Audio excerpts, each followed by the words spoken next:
Hello everyone. Welcome to the online video lecture series for the subject Python application programming for the semester 6. So today we'll be learning about chapter 3, that is conditional execution from module 1.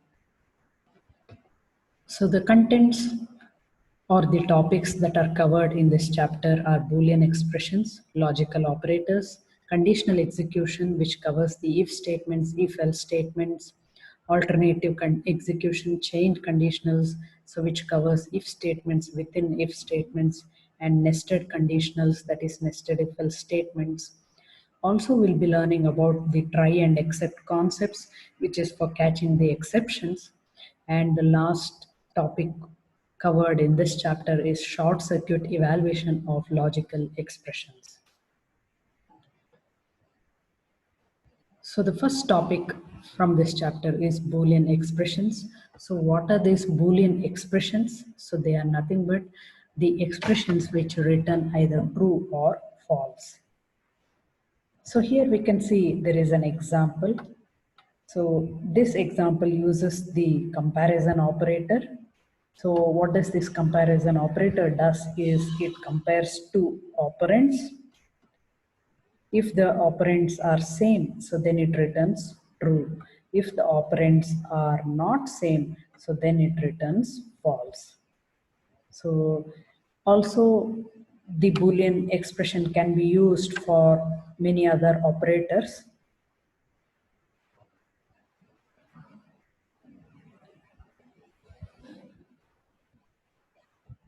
So next, here you can see the type keyword is used here. So what is this type keyword?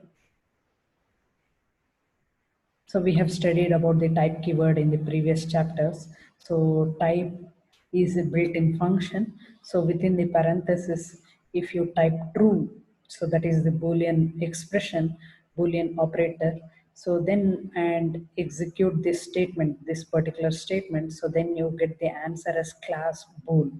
So that means this true and false belong to the class Boolean. So we can know the class of the operators by typing the type keyword and checking the type of those keywords. So here are the examples for using the Boolean expressions. So this is the example for various comparison operators. So here we can see the different comparison operators, that is not equal to x not equal to y. So if x is not equal to y, then the Boolean expression returns true. Similarly, x greater than y, x less than y, x greater than equal to y, x less than equal to y. So all these operators return true if the comparison operator, so that is if x is greater than y, x is less than y, x greater than equal to y, and x less than equal to y. So all these expressions return the Boolean operator true, otherwise it returns false. So here you can see we have one more operator, that is x is y. So is operator is not same as the double equals. So is operator is different. So is operator compares the IDs of these operands. So that is the memory locations of these operands. So it returns if the IDs are same, so then it returns true. Otherwise it returns false. So whereas double equals is just compares the values of the two operands, whereas is operator compares the location of the two operands. So that is the memory location or the ID, object ID of the two operands. So that is the difference between is operator and double equals. So next topic, moving on to the next topic, that is logical operators. So logical operators is the same as your previous semesters. So logical operators mainly are used in analysis and design of analog and digital experiments. So logical operators are very much useful in that subject. So here also we have the same logical operators in Python programming. that is and, or, and not. So and is that both the expressions should be true, then only the answer will be true, or either of one of the expression can be true, then it returns true. So not is the inversion operator. If it is true, it returns false. If it is false, it returns true. So that is about these logical operators. So we will be seeing examples for these logical operators. So here you can see x greater than 0 and x less than 10. So if both the expressions are true, so then only it returns, the Boolean expression returns true. The logical expression will become true. So and or, so coming to the next logical operator, that is or. So for using this operator, either of the expression can be true. So then it returns true. So the not operator negates the Boolean expression. So that means it inverts the answer. So this is about the logical operators from Python application programming. Next topic is conditional execution. So in order to write useful programs, we almost always need the ability to check conditions. So what are these conditions? Conditions are nothing but the possibilities. So here in this example, we have just one possibility, that is x is positive.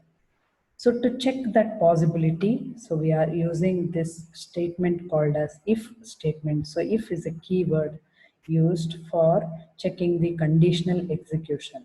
So here we are checking for the condition x greater than equal to x greater than 0. So if the value of x is greater than 0, so then this possibility will be executed, that is x is positive, and it will be printed. So the simplest form of the conditional execution is the if statement.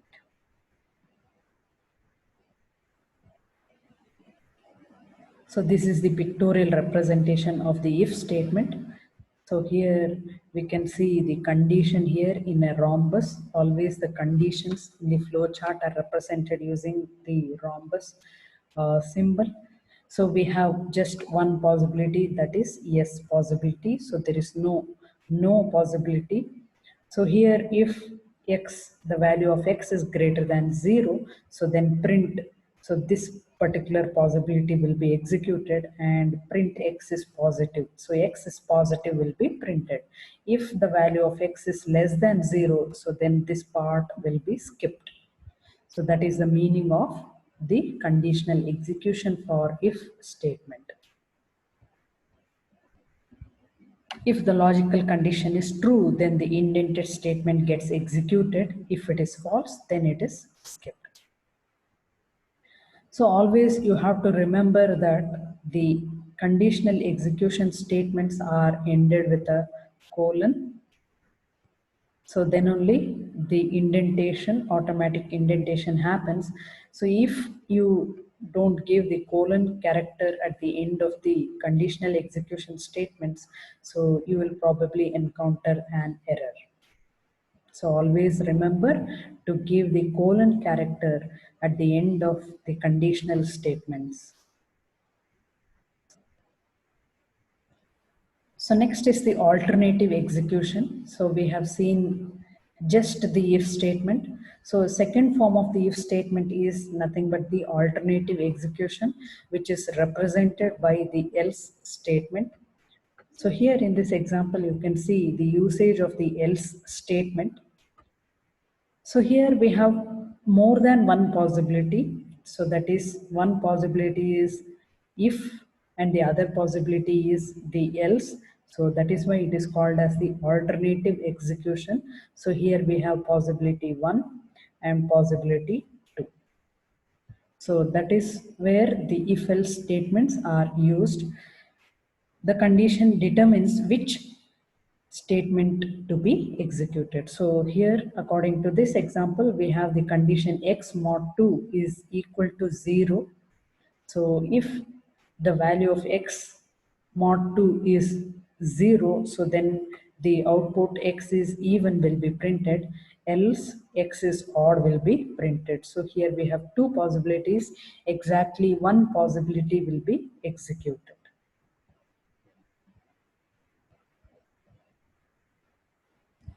This is the pictorial representation of the if-else statement, that is the alternative execution. So the alternatives here are yes and no. So these are called as branches because they branch in the flow of execution. So here we have the condition represented in the rhombus according to the flow chart. The x mod 2 equal to 0. So if it is yes, print x is even. So x is even will be printed. If it is no, then print x is odd. If this condition becomes true, x is even possibility will be executed.